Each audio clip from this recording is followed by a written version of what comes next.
I could stay like this, forever following you. Just don't get too far, and I'll be right where you are.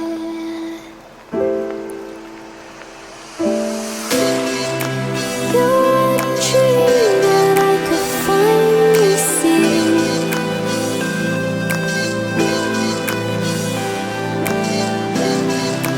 I just want us to always be, to always be.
Day 10, Jamaica.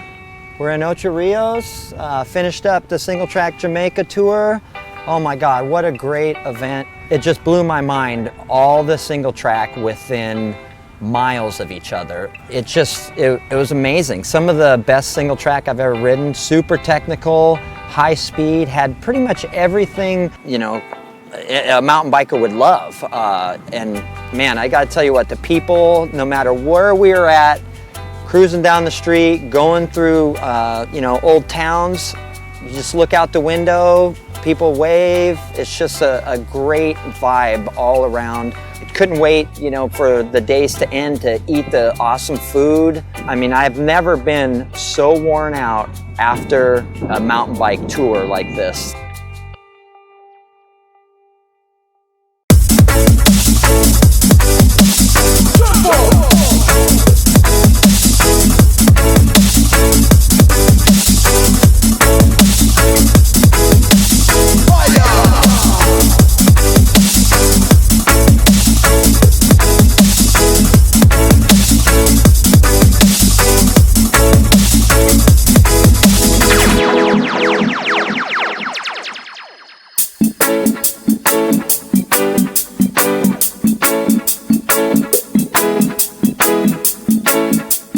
Fat Tire Festival had pretty simple beginnings. If I had to really say how things have changed, I guess I'd come back to the idea that now there's a community.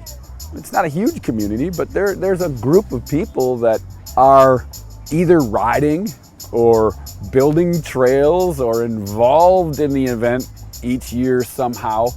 That sense of community from the Fat Tire Festival has also played itself out through some of the work of the Arakabessa Foundation, which sort of dovetails into that community aspect.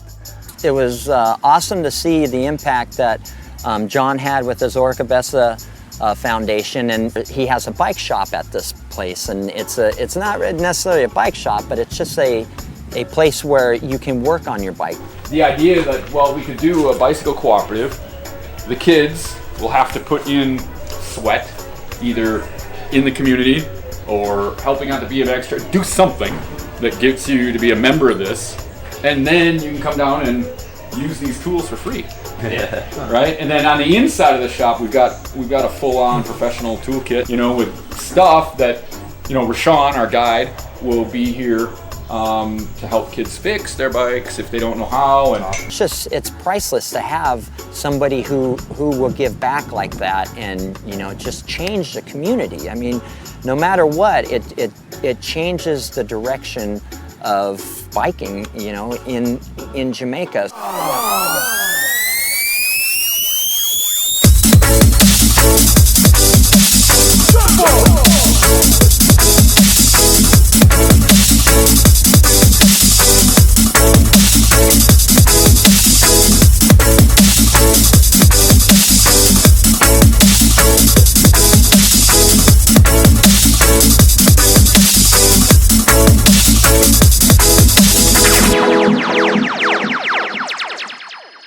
Jonathan Gussie from the Aracabessa Foundation.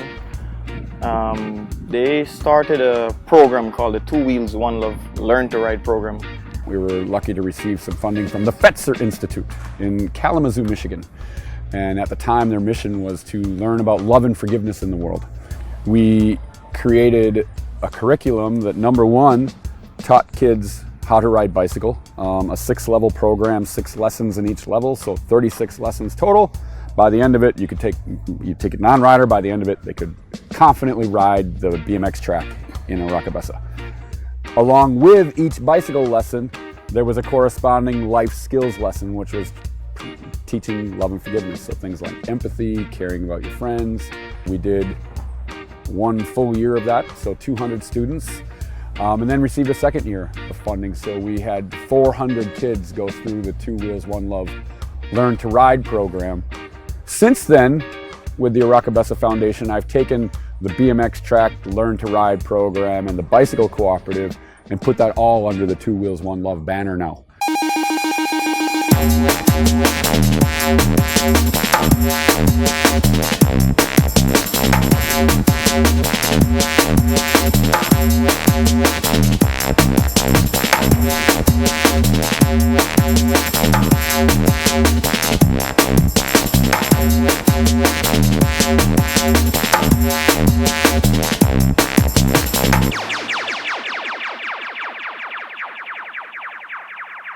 Yeah, it was a treat to be able to ride with the guides, you know, and Sanchez, he was a guide, unbelievable rider, super smooth, and it was great to be able to ride with somebody that pushed me, you know, down the trails. And I mean, the guy's on me the whole time, super good style, and man, just such a good guy, you know, just hanging out with him. You can tell that his life has been changed and it's really impacted from what, you know, the guys John and Andy have done.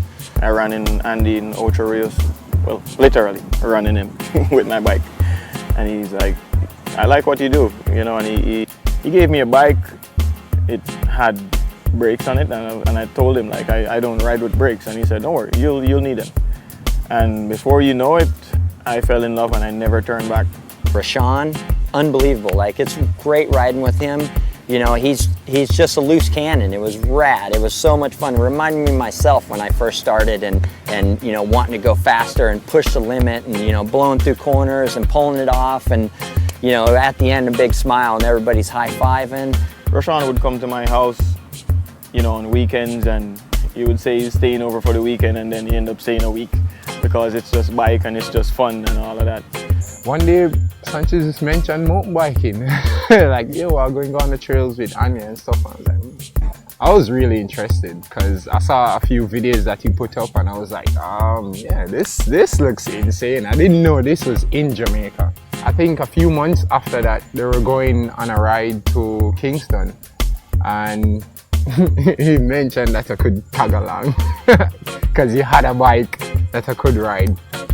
Little did I know it was a 29 hardtail that destroyed that bike, like per one run. I think a year after I wrecked Sanchez's bike, I messaged Anthony King on Facebook, I think, and asked him if he had any bikes I could ride. And he was like, yeah, I have a bike. Went up to Irish Town to his house. It was a Specialized P3 hardtail. Yeah, with like, I think like 80 mil or 100 mil of travel in the front or something like that. And I was freaking stoked. I didn't care if it was 2,000 mils or 10 mils, you know what I mean? Like, I didn't care. I just wanted to ride. My first trail was Just Kidding. That was my first trail that Anthony took me on. I think it was kind of like a crash course, literally. Yeah, because I kept crashing and shit. Anthony, unbelievable. He was rad. He just started his new job as a park ranger in the Blue Mountain. 3 guys that really made a major impact that I know, or 4.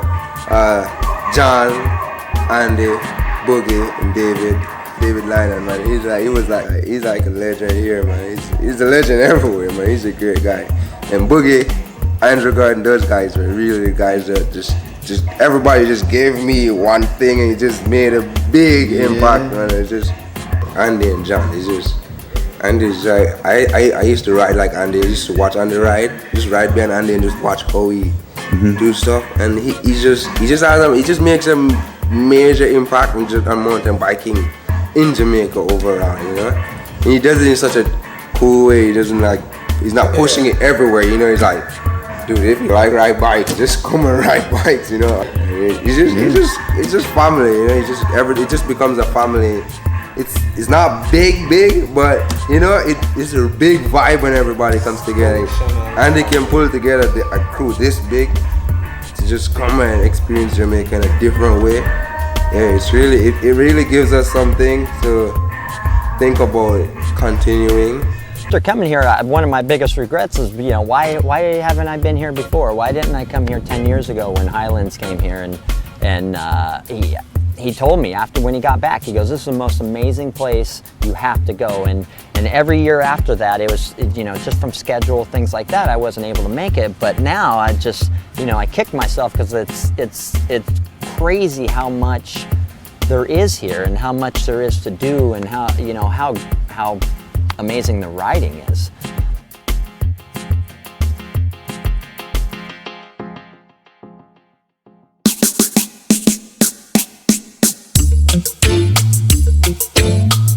Thank you.